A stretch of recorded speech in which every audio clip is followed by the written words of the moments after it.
Susan B. Anthony, the woman who dared to vote. In the quiet town of Adams, Massachusetts, in the year 1820, a baby girl was born into a devout Quaker family, a child who would one day shake the foundations of American democracy. Her name was Susan B. Anthony. From an early age, she exhibited an insatiable curiosity and an acute sense of justice, traits encouraged by her parents, who believed in education and equality. Yet, in a society where women were expected to remain in the background, young Susan found herself constantly questioning the rigid roles imposed upon her gender. While other girls were trained for domestic life, she was encouraged to read, to think critically, and to engage in the pressing moral debates of her time. The seeds of revolution had been planted. As Susan grew older, she pursued one of the few professions available to women of her time: teaching. However, it was not long before she recognized the stark inequities that defined the profession. While male teachers earned a comfortable wage, their female counterparts received a fraction of the salary for the same work.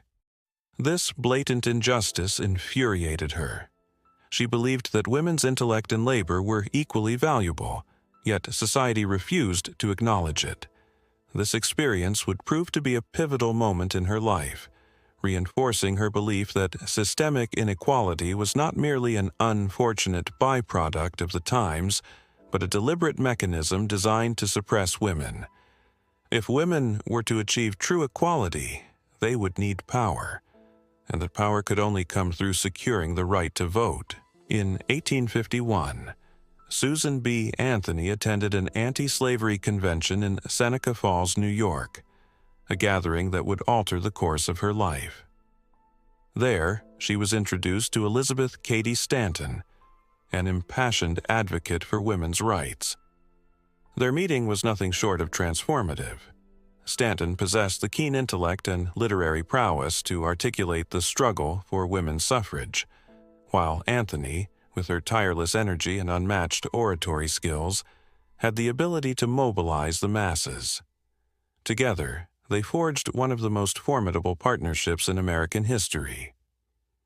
Over the decades, they would co-author books, organize conventions, and challenge the very fabric of societal norms, often facing ridicule, hostility, and threats. But their unwavering commitment never wavered. At a time when women were expected to remain silent in political matters, Susan B. Anthony defied convention. She traversed the country, speaking before hostile crowds, enduring jeers, and braving the occasional thrown object, all to advocate for a simple yet radical idea. Women were not second-class citizens. They deserved the right to vote. She understood that change would not come easily. Power is never freely given. It must be demanded, fought for, and seized. With each speech, each pamphlet distributed, and each town visited, she planted the seeds of dissent, inspiring women to see themselves not as passive observers of history, but as active participants capable of shaping their own destiny. In 1872, Susan B. Anthony committed an act of defiance that would reverberate throughout history. She voted in the presidential election. This was not an impulsive decision, but a calculated act of civil disobedience. She knew that, as a woman, she was not legally permitted to vote. She knew that she would face legal consequences. Yet, she also knew that history was shaped by those willing to break unjust laws.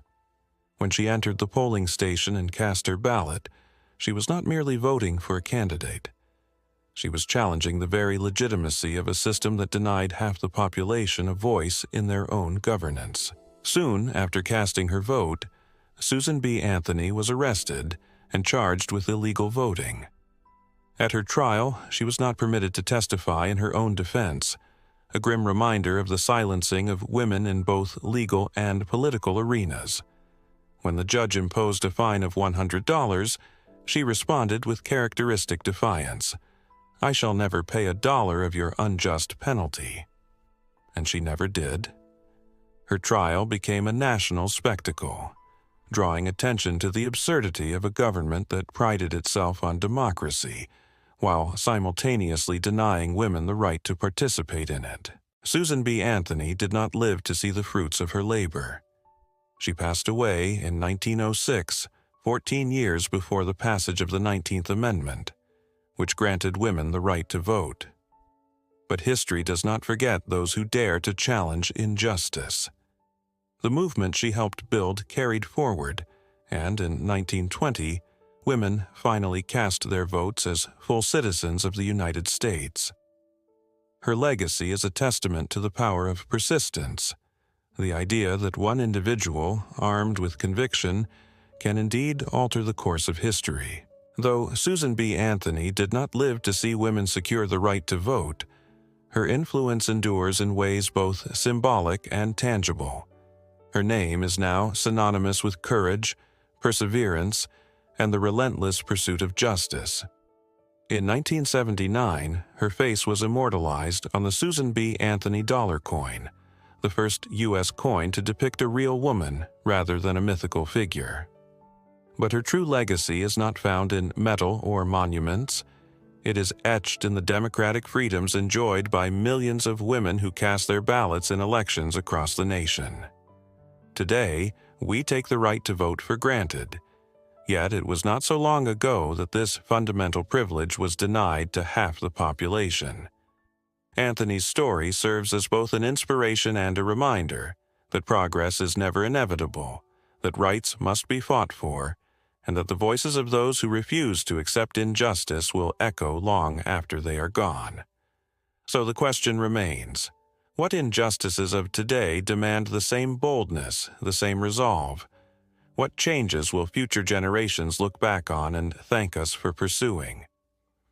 Susan B. Anthony dedicated her life to ensuring that the voices of women would be heard.